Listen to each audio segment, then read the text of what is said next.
আসসালামু আলাইকুম সবাইকে, কেমন আছেন? আশা করি সবাই ভালো আছেন।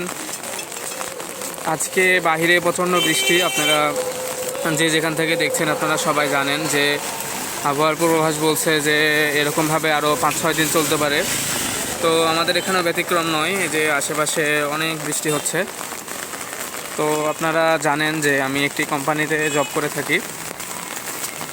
তো আসলে কোম্পানির জবের বিষয়ে কিছু কথা বলবো। সেটা হলো যে আজকে যে মুষলধারে বৃষ্টি, তবুও আমাদের বাইরে বের হতে হয়েছে এবং আমাদের মার্কেট ভিজিট করা লাগছে।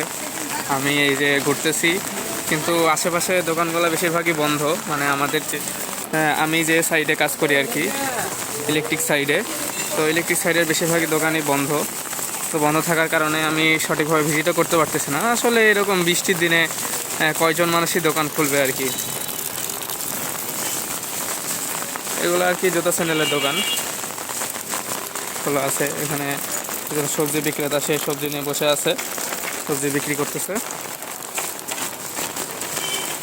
ঠিক আছে, ধন্যবাদ সবাইকে। ভিডিওটি ভালো লাগলে সবাই সাবস্ক্রাইব করে দেবেন এবং বৃষ্টির দিনে সবাই খিচুড়ি এবং মাংস খাবেন, যেটা একদম মানে কি বলবো, খুবই সুস্বাদু এবং এই বৃষ্টির দিনে পারফেক্ট একটা খাবার, সেটা হলো খিচুড়ি। ধন্যবাদ সবাইকে, আসসালামু আলাইকুম।